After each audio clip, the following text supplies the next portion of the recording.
and just want to welcome you all to the Carnegie Museum and the natural history series that is being presented. Tell you a little bit about me. I came to the copper country about 8 years ago after retirement, and got lined up with the Copper Country Rock and Mineral Club right away, and enjoyed that. Something about the copper country, you can see a little in blue down there. The letters to click in. We've got a very extensive website, and we detail out some of the things I'm going to talk about just now. In August, we have what we call our Keweenaw week. First 5 days are field trips, where we invite people from outside the area to join us on the mine piles. And we capped that week with a 3-day mineral show, a free mineral show at the Houghton Elementary School. And this year, John is tying in museum activities with us, and we're really excited about that.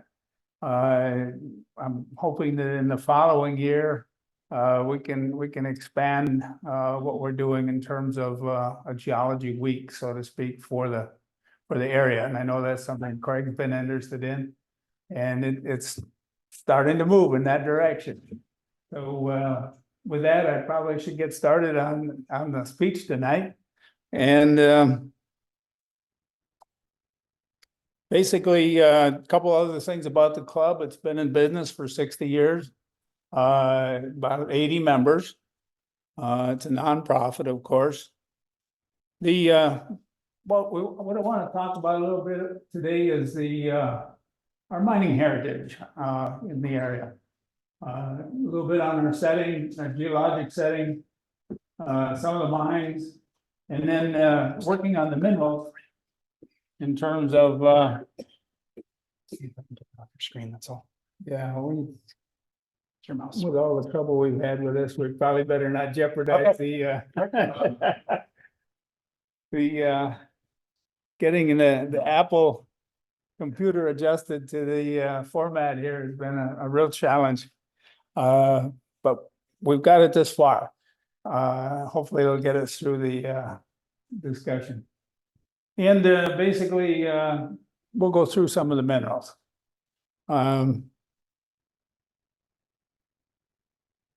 4 basic areas of copper production. Up a little bit, maybe. Yeah, that works. This area on the tip of the peninsula was explored first. No real successful, lasting results. Copper was found throughout the area. The first significant things were the cliff and the central mines in that area. And about the same time, the Minnesota mine came into being at number 2 there. Now later on, with the Amygdaloid mines, Hancock, Houghton area were sprinkled with quite a few mines. And the big survivors there, of course, are the Quincy. And north of there, the C&H mines was the dominant force. And finally, the last significant mining occurred at White Pine, and quite a different type of deposit. Very successful once they got it working. So the Porter's Lake volcanics, we see a tremendously thick stack up of lava flows, basalt lava flows, and excuse me, probably estimates are usually 20,000 feet and up. And basalt is a very hard, dense, black rock, typically. 2 important features of a basalt flow, and one is in the top layers, you've got this constant disturbance because of the lava flowing underneath. So it breaks up the surface, and also bubbles of gas coming up from below are trapped in the top. So the top part of the lava flow is quite a bit less dense than the main flow itself.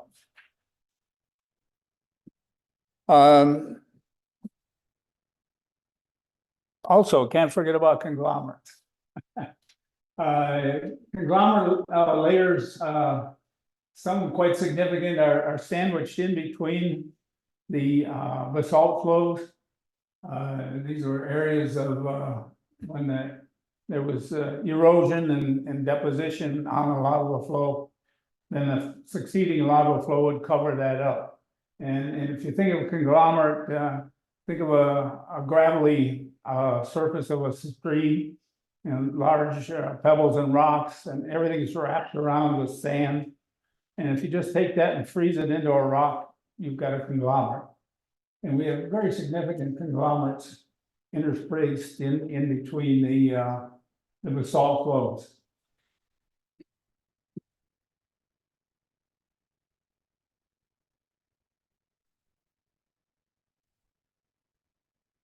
Let's see if I got that right. Yeah, okay. Basically what happened, the crust of the earth is a series of plates actually, and from time to time they pull apart. And when they do, basalt type lava flows up and onto the surface of the earth. If you've been reading anything about Iceland, they have a very similar situation to what occurred in the Keweenaw.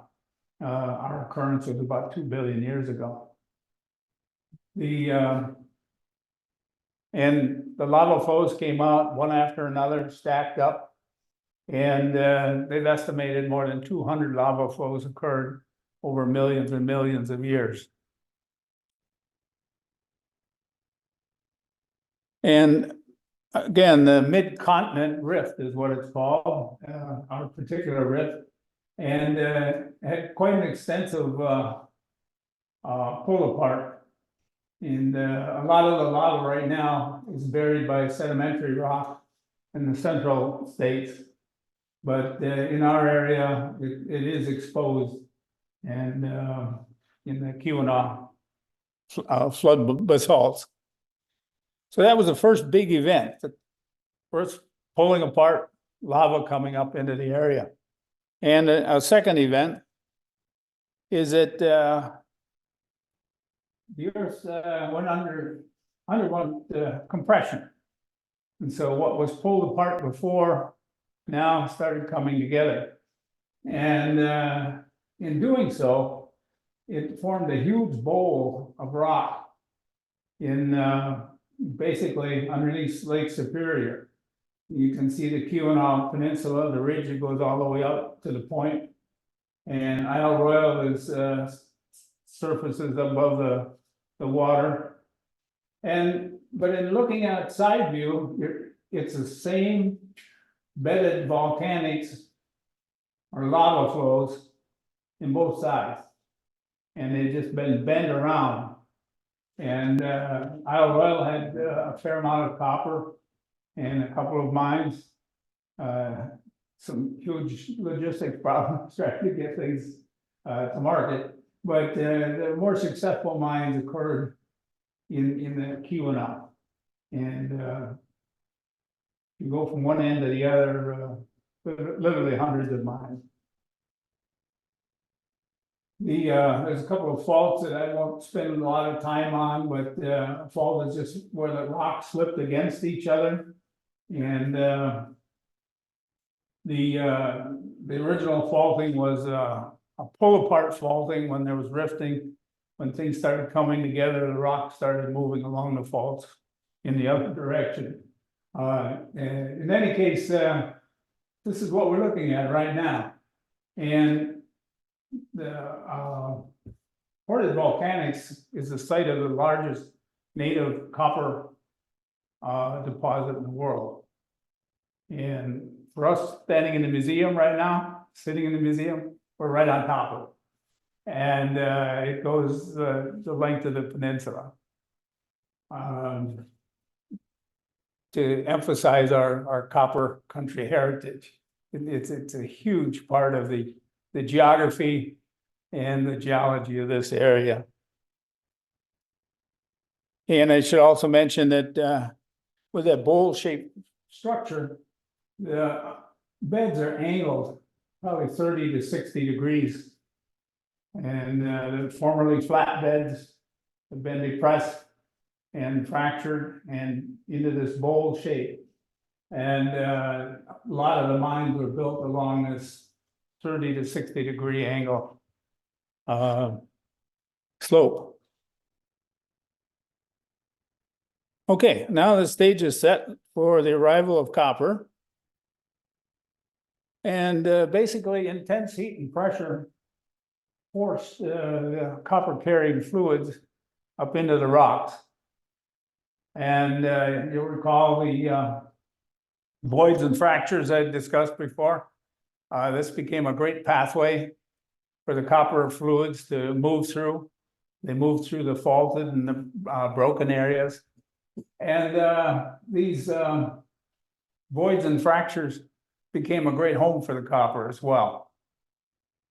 The copper that was left, we find three types of classification: the mass copper, and that's the copper that ended up filling up the fractures and the very large faulted areas in the rock. The Amygdaloid, and this is the copper that moved into the tops of these flows, and the copper stayed there, filled in the amygdals. I'm sorry, the vesicles. Geologist got to change the name. A vesicle is a nice open void in the basalt that's been trapped, and that's where the gas stopped. And now you fill that vesicle with a mineral, and it becomes an amygdal. And thereby the amygdaloid copper deposits. The conglomerates also were a good site for copper fluids. The sand matrix that was wrapped around these pebbles and rocks is a very porous substance, and it's very easy to push, relatively easy. I mean, in regards to the heat and temperature of crushing rocks, it's a path of least resistance. And so the sand matrix became a destination for a lot of the copper. And the copper conglomerate mining was very, very successful over time. There's a fourth kind of copper. It's not really a mining copper, but it's a pretty fun, exciting copper, and that's called float copper. About 10,000 years ago, the glaciers covered this area, a mile or more thick, and they slowly ground away across the terrain, across the mountain ranges, and the resistant copper didn't grind up. It was broken off and it floated along with the ice. And when the ice melted, it was deposited and buried, partly buried, sometimes all completely buried by the soils left behind by the glaciers. And basically you can find float copper almost anywhere in the Keweenaw. And people enjoy finding, this is a small float copper next to my pen. And this is a piece of copper that resides at the museum now, 17-ton piece, pulled from Lake Superior by Bob Barron and others. Very, very impressive piece. Yes. Does it actually float? It floated along in the ice, But not. and it floats, so to speak, in the soils. But no, not beyond that. And I'm not sure the origin of the terminology, but Well, it just means it floats, so it's not connected because. it's been broken away. You're right. Okay. Yeah, from the original location, it's been moved away by the glacier. Thank you. Okay, so now let's take a look at the 1840s rush, copper rush. There was a significant copper rush into the area. Everybody hoping for wealth. And one of the first rushes in the United States, a little bit before the California gold rush.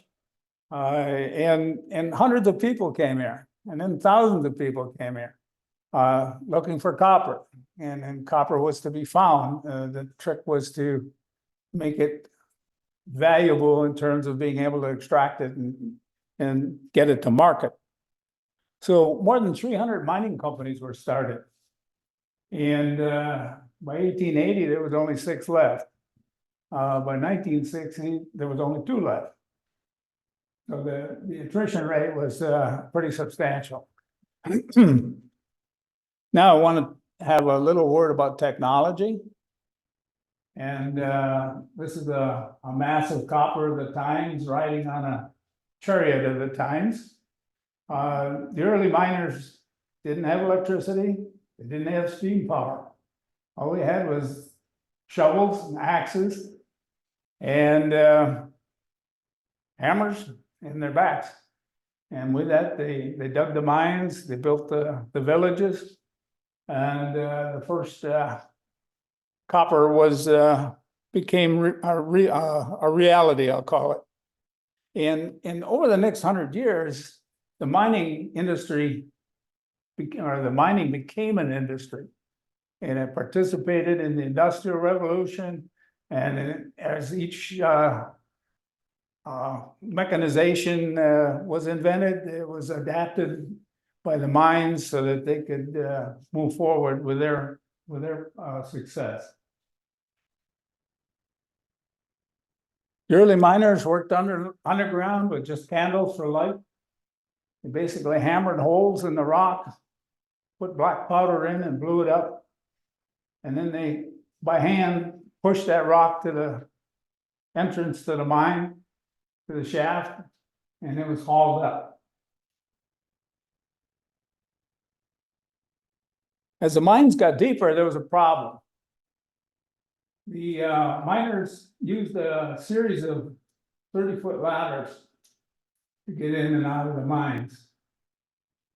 And this was reasonable up to a point.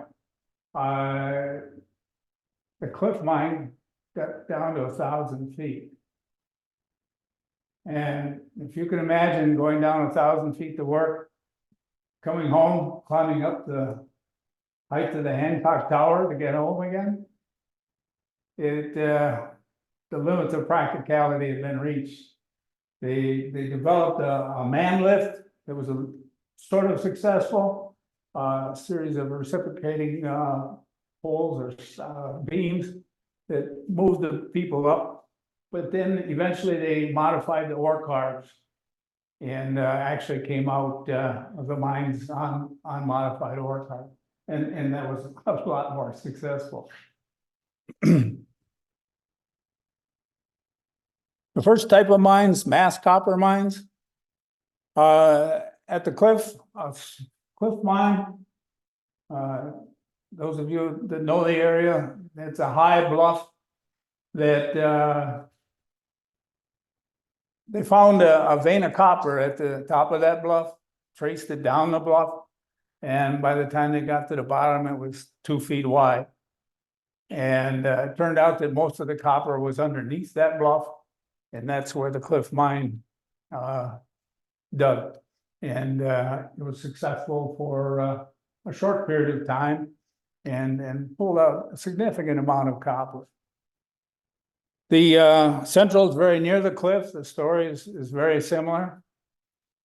The Minnesota mine, they found a single chunk of copper, 500 tons. Took 5 years to cut that single chunk of copper up and haul it away. The mass mines didn't last long. You can see from the dates there. The mass copper wasn't continuous. And once you used up a piece, you had to either find another piece or your mine was all done. In truth, the Cliff and Central did process some more, basically hammering it out of the rock, the larger pieces. But they didn't have any clear way of recovering the finer ore.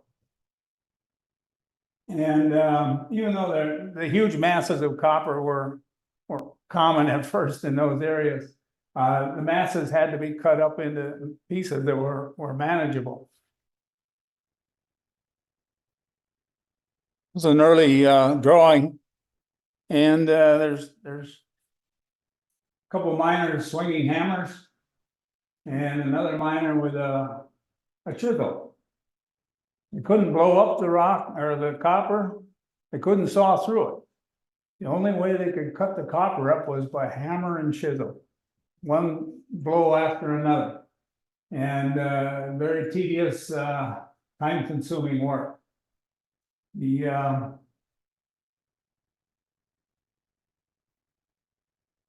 time it took to cut through a piece, it was reported that if you had a 2-foot by 4-foot piece of copper, it'd take about 8 days. 8 days.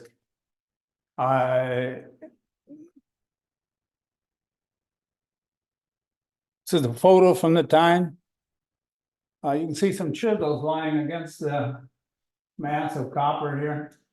And they're still found in the mine piles from time to time. And pretty exciting to find them. Here you can see somebody posing with a hammer and a chisel. And the expense of having to cut through the copper was considerable. Each groove, I guess there's one there, generated thousands and thousands of what we call chisel chips. And the chisel chips remain on the mine piles, and they're exciting to find. Some chisel chips by my pen again. If you notice the ridges, it's a reminder of how hard these miners worked. Every ridge is a blow of one of those sledgehammers. That's all the progress they made. And tiny, tiny progress. Sometimes you can find a bit of silver in one of these. That would be fun. I haven't found that yet. Still on the hunt for that. The miners, some very skilled miners demonstrated their skills by making what's called copper fans. And they took the chisel chips down to a common point, but they didn't let them break off. And then they'd start the next chisel. And as a result, you get a fan. These were really presentation pieces. Occasionally, a partial fan of 2 or 3 is still found on the mine piles. But of course, nothing like this. But these are really prized collections. Okay, we're going to close the mass mine chapter with this slide right here. This is the central mine, the village. They had a school, 3 churches, a medical facility, about 1,200 people, a lot of private homes. This is very typical of the mining villages of the era. Most of these mining villages, there's no trace of them. Central is an exception. Some of the buildings have been preserved. There's a museum there. It's definitely worth a stop. But for the most part, this part of our heritage is totally gone. Okay, now we're going to start the second type of mines, the Amygdaloid. These lasted much, much longer. You can see about 100 years as opposed to about 40 years of the mass mines. Again, the Amygdaloid copper was in the float tops. And the difference is with the mass copper, it would pinch out and be gone. And your mine was done. The Amygdaloid float tops went on for miles. And you could see the mines all lined up on the same, like the Petrology lode or something like that, all the way up the peninsula. And also the Amygdaloid copper went deep, continued deep, and the mines could go in that direction and horizontally.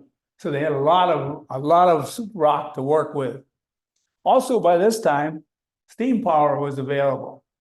They now had a method of crushing the rock and getting these small particles of copper out, and they could concentrate it. And the copper, of course, is much heavier than the rock. And so once you've crushed it out of the rock, you can separate it out by gravity through slurries and things like that. So now they could mine rock that previously they couldn't do. Again, through a technology improvement. Also, tunneling was a lot quicker. And now at dynamite, steam-powered drills. Before, the only way they could do it is hit it with that hammer, make that hole, and then use black powder. And now they could use dynamite. So things went a lot faster underground. Okay, just to back up a little bit, look at amygdaloid, the vesicles. Oh, what did I just do? That's bad. Huh. All right, I hit the wrong button is what I did. I've got to get back on track.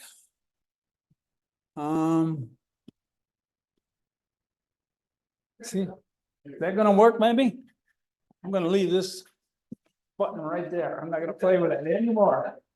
Okay, vesicles, open areas in the basalt. On the right, you can see where the copper is filled in the vesicles. And now they're amygdaloids, of course. And this was the goal of the amygdaloid mine, to find this type of copper and crush it out of the rock.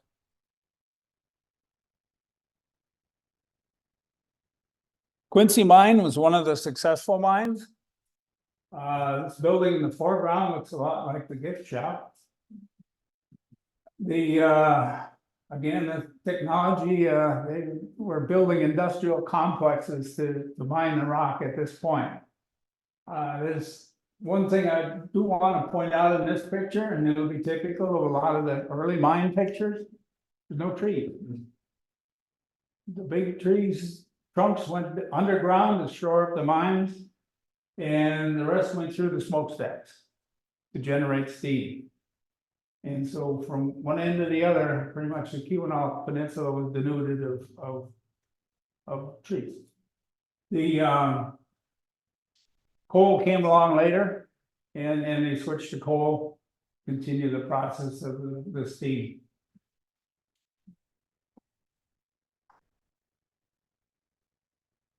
Okay, this was going to be my next photo.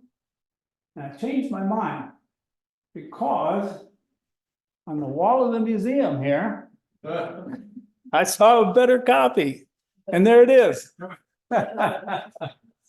and this is mining at its full steam, so to speak.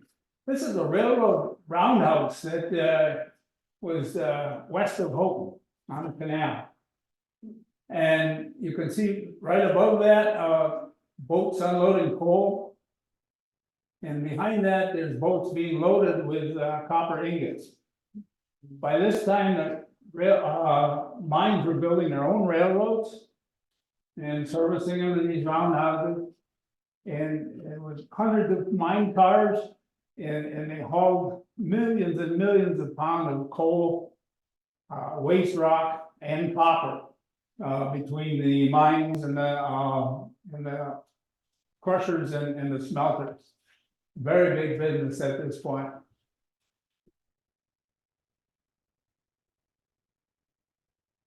And here they are loading copper ingots from 1900 to 1910. The copper country furnished about half of the world's supply of copper.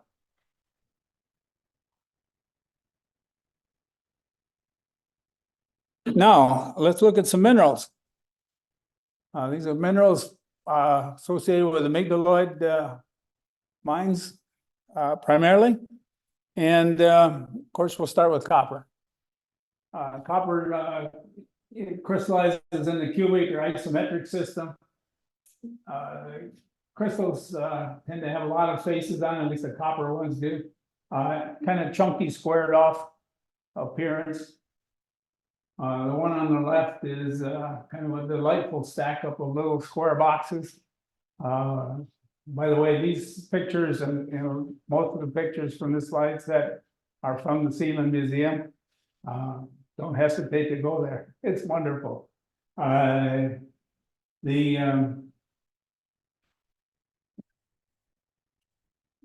Copper crystals are valued by collectors. If you can find one, it's wonderful, exciting. And they take some totally magical shapes. I can't, I'm just totally impressed with dendritic copper. It's just amazing.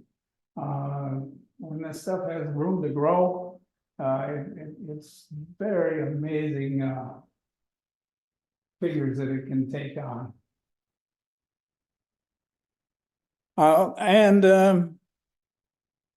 Let's look again. The next mineral will be silver. It's actually reasonably common in the copper area. A lot of the copper from this area that was mined here had a small percentage of silver in it. But sometimes it crystallizes separate from the copper. And it's also in the isometric or crystal system, and so the silver and copper travel together well, and sometimes the silver comes out separate from the copper. And it's certainly exciting when you break a rock open and you see that flash of silver in it. You won't see quite this kind of silver, but you can always dream. It's really fun to find.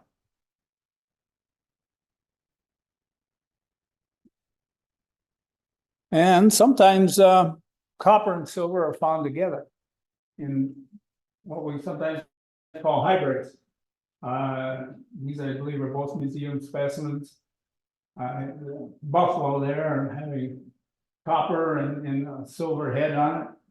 And underneath on the left there, you can see a little bit of copper and almost completely silver piece there. Some beautiful crystal there.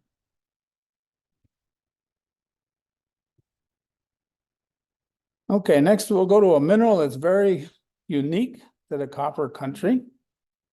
And that's datolite. And it's found as rounded nodules. And have kind of a cauliflower appearance from the outside, pretty nondescript. But when you slice one open, you get some pretty dramatic results. You can get almost any color. White's the most common, and yellow would be the rarest. Again, the museum has a fantastic datolite collection.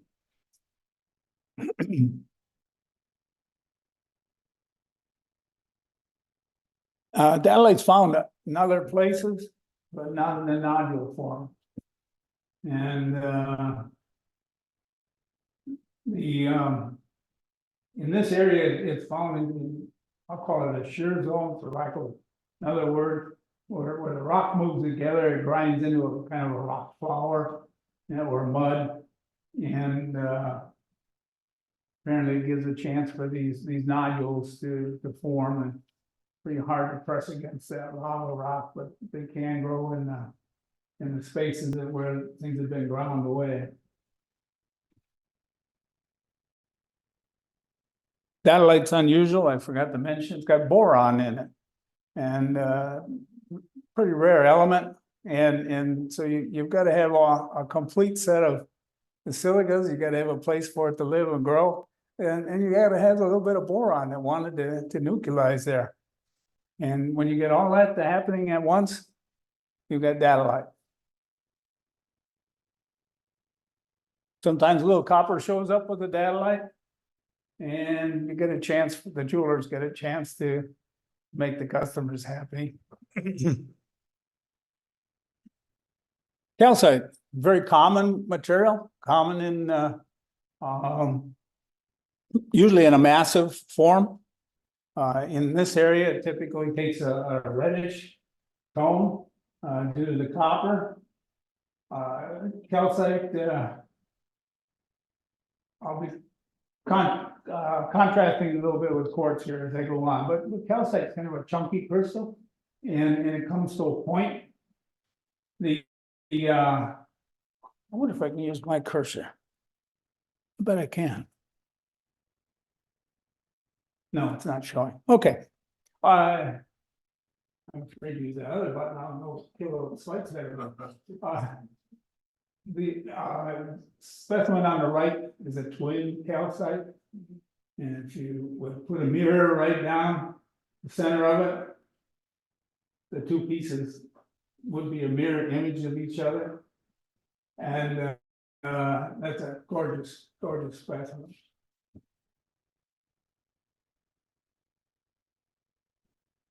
And here's another one. This is a doubly terminated calcite. The pointy end is kind of buried in the other rock there, but there's some silver underneath it. And then copper underneath that. Just a fine piece of calcite crystal. And I happened to mention there about the Seaman Museum. If you haven't heard me before, it's the place to go to. Those crystals are really, really rare, copper, silver. They, yeah, I mean, this one is We have 4, that's it. just the idea of having all that stuff happen and having enough room for it to grow. It's pretty incredible.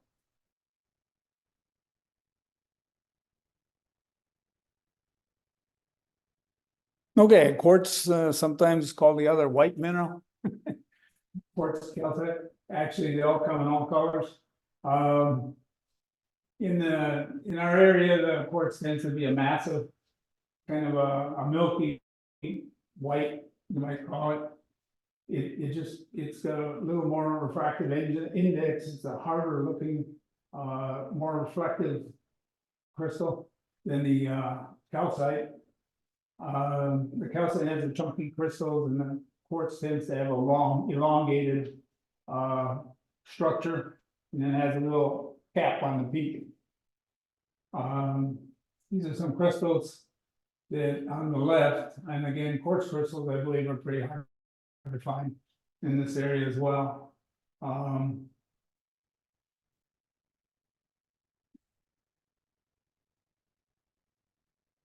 Oh yeah, the other thing I missed on the crystals, 6-sided for the quartz crystals.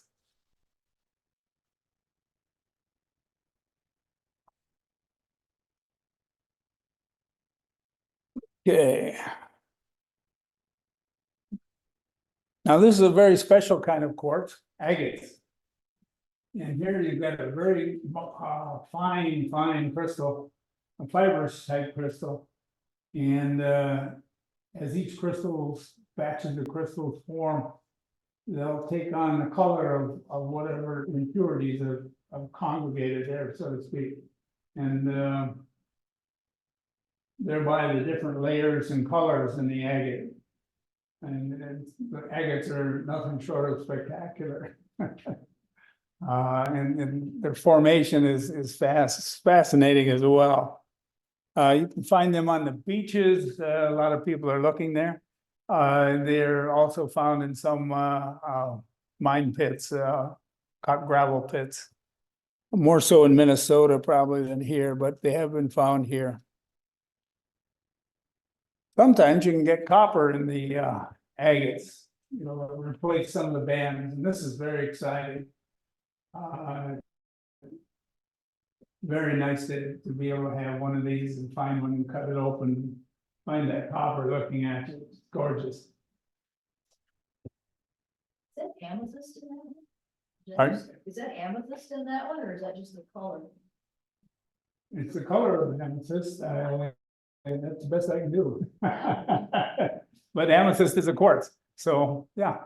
We did find copper replacement agates at North LaSalle, but amethyst and pristine with it. Did you? Ah, It's about this big. excellent. Excellent. Okay, now for green minerals. Lots of green minerals in the Keweenaw. And in fact, the Keweenaw basalts have gone under low-grade metamorphism, which means lower temperatures, not enough to melt the rock, but high enough to reconstitute the mineral, grow new ones, basically break down the old ones. And these are some of the minerals that grow as a result of this metamorphism. And one of the reasons they call it low-grade metamorphism greenstone, which is another name for our basalts in this area. I guess we can look at Pompiliad first. got tiny crystals, kind of a radiating pattern. I wish I had a better photograph to show you there, but you can kind of see in the margins some of the fibrous natures of the, I'm gonna chance this thing again and be more careful, I hope. Along here, and you can see some of the fibers there. And when you look at the fibers end on, you get this kind of a bulbous looking crystal, or a massive crystal, I'll call it that. Now, there's a very special form of Pompeilite, and it's the state gem, and that's chlorosterolite. And it's described as a turtle shell appearance and dark and light green. And again, it's these fibrous masses growing into this distinctive pattern. And this is found in amygdaloids, and it's resistant, so it's actually found on beaches where it's broken out of the rock. Very hard to find. There's 1 or 2 mines where it was actually found, but basically most of it was found in Isle Royale at this point, and it's illegally collected there. So good opportunity. There's still some gorgeous samples for sale that were collected in the old days. It's a very spectacular stone. And chlorite, a very common green, doesn't have a very strong mineral structure. So it doesn't, you won't see it in crystals.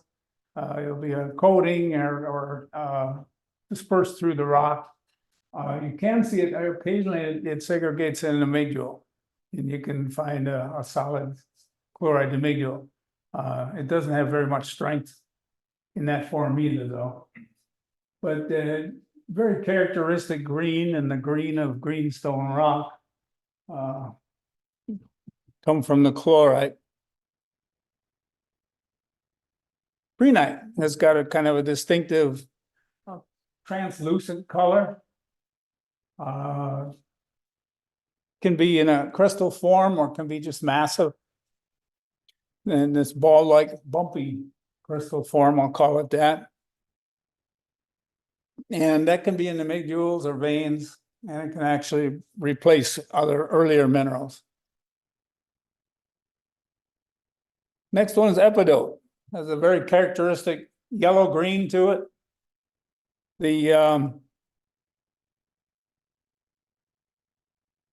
When I took this photo, I was only paying attention to the green. But you see that nice quartz crystal there? It's elongated. Got the little hat on the end. And just to the right of the quartz crystal, there was a little piece of copper. I didn't know it was one right there. So it pays to look.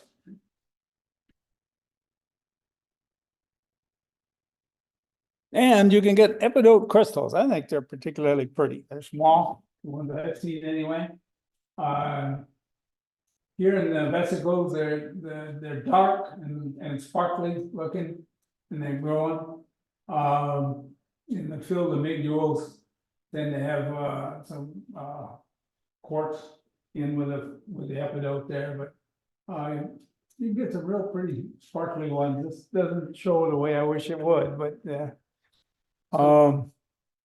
are there. Can I make a comment on that? Yes.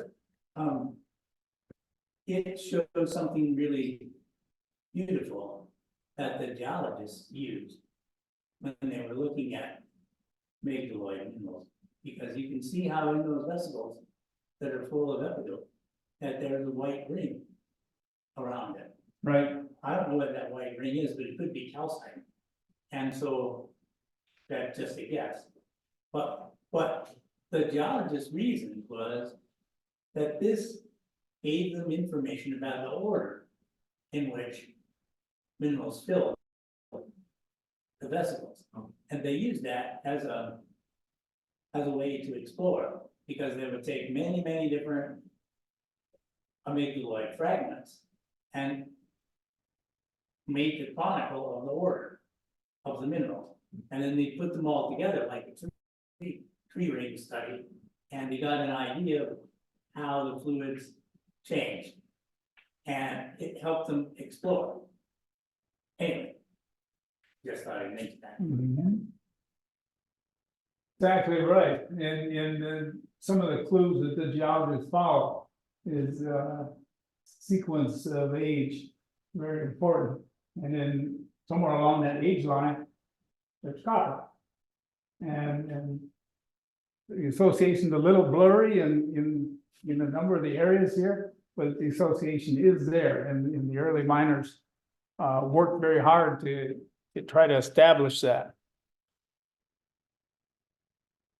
Okay, well, another one, a green one. This is kind of a pretty green one, and that's malachite. And it forms coatings on a lot of the copper that's exposed to the air and water. Probably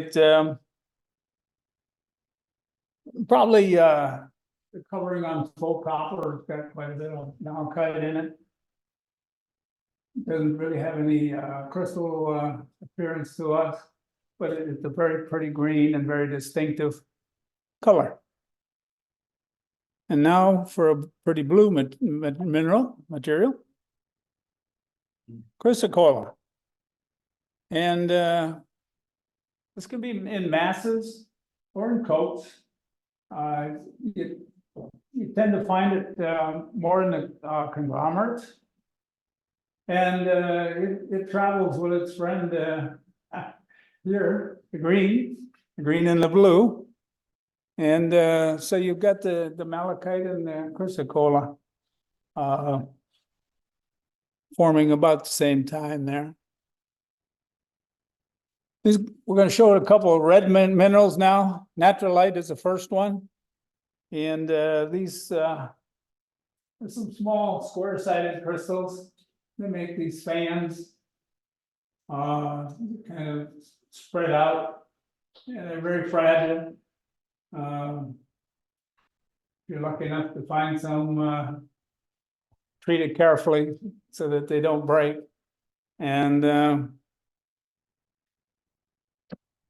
now a second red mineral. It's a red microcline. And this one fascinates me just because it's there, and don't expect it. And this green, probably rock, all of a sudden you have these bright red splotches, and it's a form of microcline. Microcline typically is not red, but in this area there's oxidized hematite that's added itself to the microcline. And that in itself is a question in this environment. But you'll see it in the rock, and you'll say, gee, what is that? Well, case bar or red feldspar, you can call it, or red microcline. That's my hammer there, rock hammer. I lost my rock hammer in 1968. And it was very expensive to replace. I was a student then, and I replaced it with this one. And it's followed me around since then, and still in my car. Okay, now for an unusual mineral that you'll hear about. This is the mineral, a mixture really, mixture of minerals, not exactly a mineral, but it's a mixture of nickel and silver and copper and with arsenic. And it's found at the Mohawk mine and maybe one other, but it's very localized where these elements combine together. And they don't allow collecting at the mines anymore, but this is available for sale. You can find it in the area, and I forgot to say one of the attractive ones. This is just a solid piece here, but these little quartz blooms in there, give it kind of an attractive appearance when it's cut.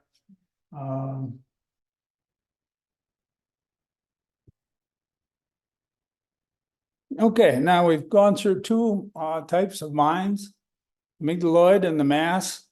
Now we're gonna take a look at the copper conglomerate. Copper conglomerate was established in about 1860s. The Calumet mine and Hecla mine founded about the same time and combined into the C&H. And they were an incredibly successful mine over 100 years. The conglomerate was extremely hard rock, but this copper that moved in between those pebbles and rocks, they had very nice percentages in terms of the yield that's coming from the rock. And the C&H is the largest single native copper lode in the world. There's not many minerals of interest to collectors in the conglomerates, but there is one thing that would be fun to find.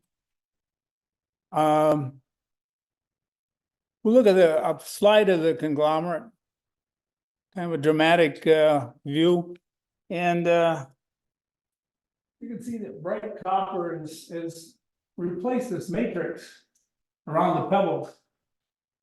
And the pebbles are showing a little red on the thing, but the copper is invaded and wrapped itself around this material.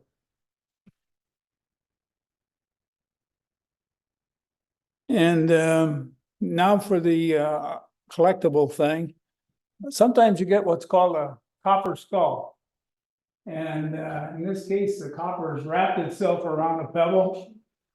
And the pebble is dissolved away, and you have a skull remaining in the shape of the pebble. And sometimes it looks like a little cranium top or something like that. And these are some pretty extreme ones here from the museum. You can see how deep that pebble went, and it's gone now.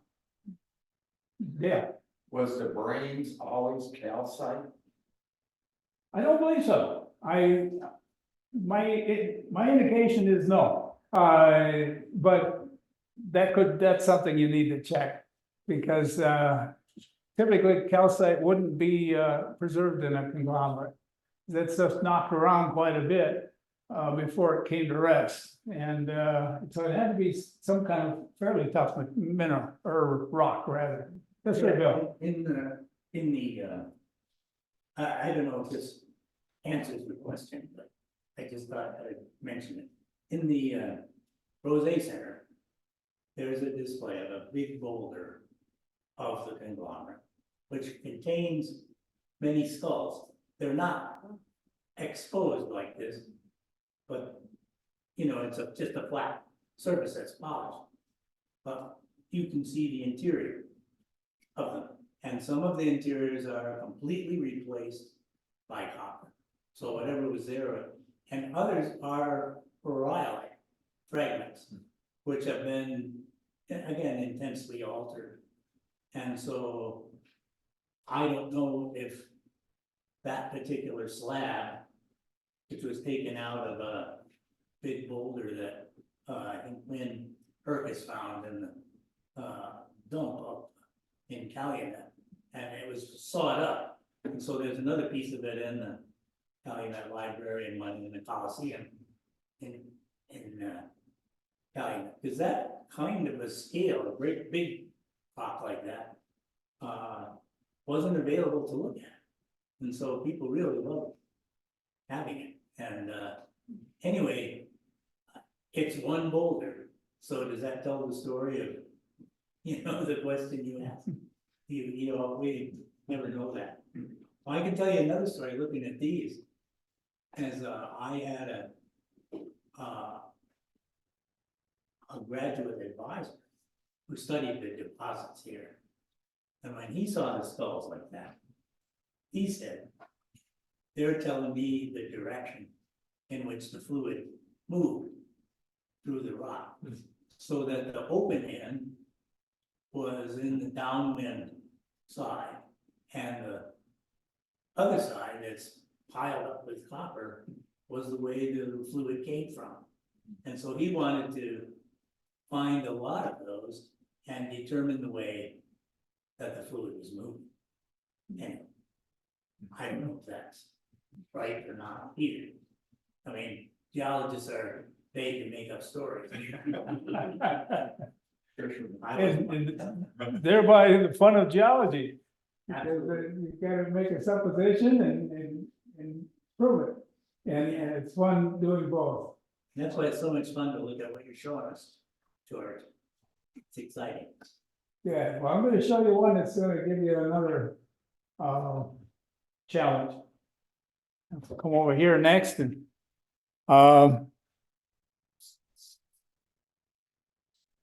right there. Now, take a look at this piece. And copper, it's all copper. And imagine that there was a pebble there, pebble there, pebble there. And all of these indentations right there were filled with pebbles and smaller grains of rock. In this case, the pebbles and grains of rock are gone. And this is only the matrix. What did I do? I did it again. Uh-oh. Where's that at? I'm- Where's that nice picture on? Where's that hill? I'm gonna get fired here if I don't get this together. Okay. We don't want it south there. There, we're good now? Okay. And put this down again. But in any case, if we can visualize, you have all these pieces of stone and rock pushed together with sand around. Now only the sand remains, except it's not sand, it's been replaced by the copper. And so you can see all the jagged edges where the sand was incontinuous against the rock.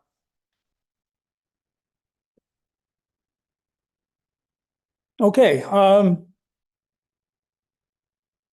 White Pine Mine. The final chapter, so to speak, in the copper country. Disseminated, highly disseminated product. Very difficult to extract. In fact, they experimented for about 70 years before they could figure out a way to get it out of the rocks. And when they did, it was a bonanza. They pulled out 4 billion pounds of copper out of white pine. Tailings, sand size, there's no opportunity for collectors, but quite a mining story there. It's one that you could do a couple of presentations on. Right there. We did a tour of White Pine, and their tailings pile is 6 miles by 12 miles long. Huge. It's unbelievable. And so fine, you got to keep it watering it down so it doesn't become airborne. Okay, as we wrap up, you see the men on the roof? All the way on the top. We really have an amazing copper heritage. We started out with just the picks and shovels. We went through the industrial revolution. This area produced billions of copper, billions of pounds of copper. At the time, they had the deepest tunnels in the world, 9,000 feet. And it's been estimated that boring through the rock, tunneling through the rock, they probably created 10,000 miles of tunnels in this rock. And that'd be really in this area to the north of here, a lot of the tunnels, but a little bit down by Painesdale and stuff. But 10,000 miles blasted through that solid basalt rock. Okay, I guess we're to the point where we could talk about questions or comments that you'd like to add. Yes. What is the geological explanation for how just copper came up and filled all these voids and made the mass. Instead of copper mixed with every other thing that's down below. How did that happen to just come up? A lot of geologists have worked on that, because it is totally unique. Because copper likes to bond to sulfur and all that, and here you have a mass emplacement of copper, all in one area. And I've read a ton of stuff on it. I don't know, Bill, are there any current theories that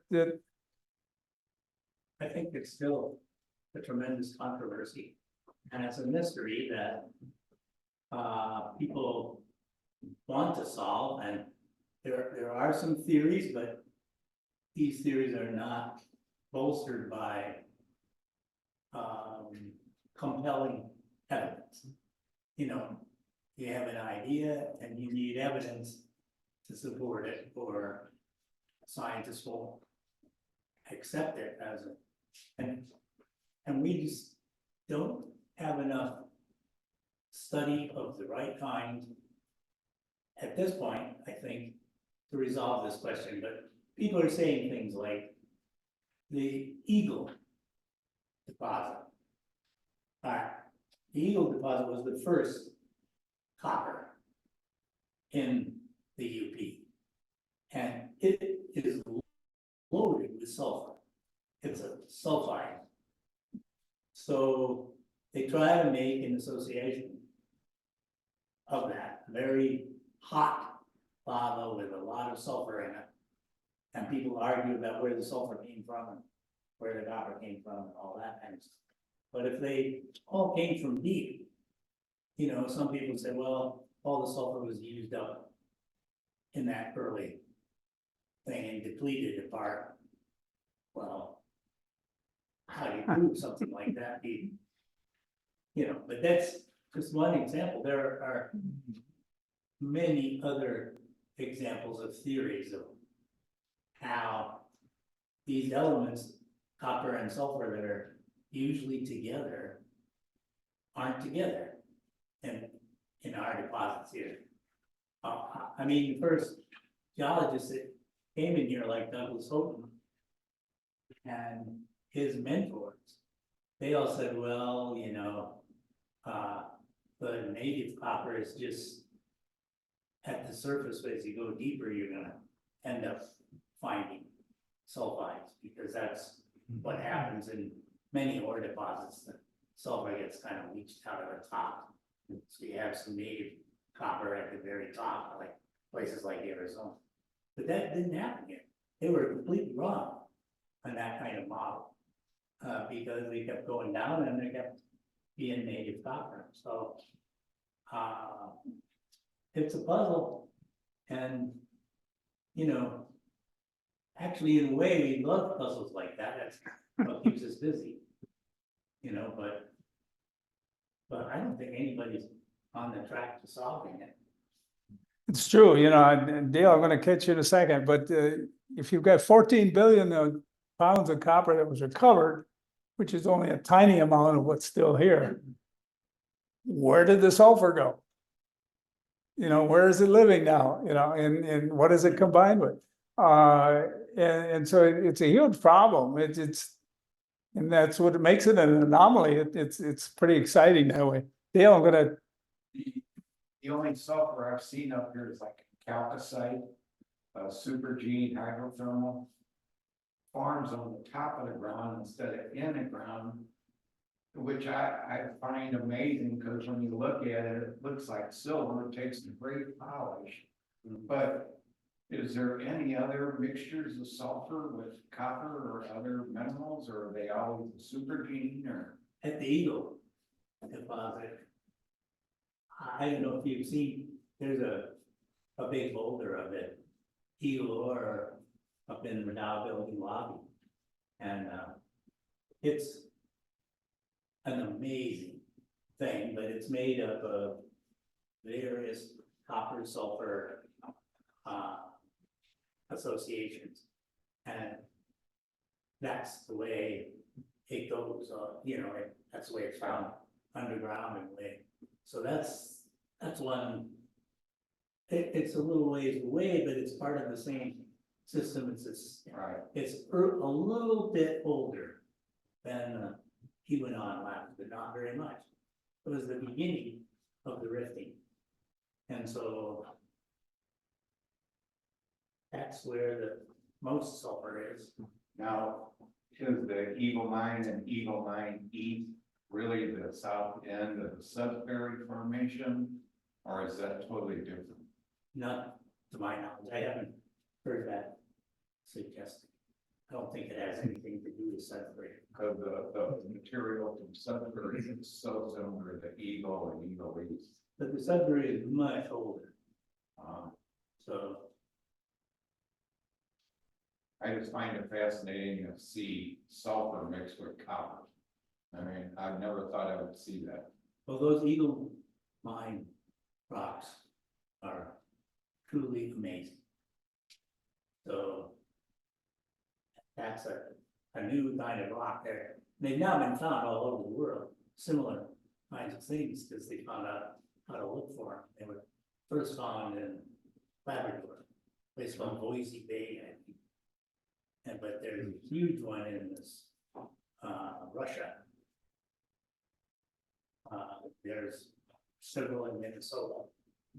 They're around Ontario, and there are small bodies of it found in the western UP also, which would be Like over by Wakefield and Superior Mine. yeah, I haven't been to the. Well, I'll tell you what, I think I probably should bring this to a close, if you folks can work on that a little bit after. Is there anything else before I wrap up? Okay, well, that's our copper mineral heritage.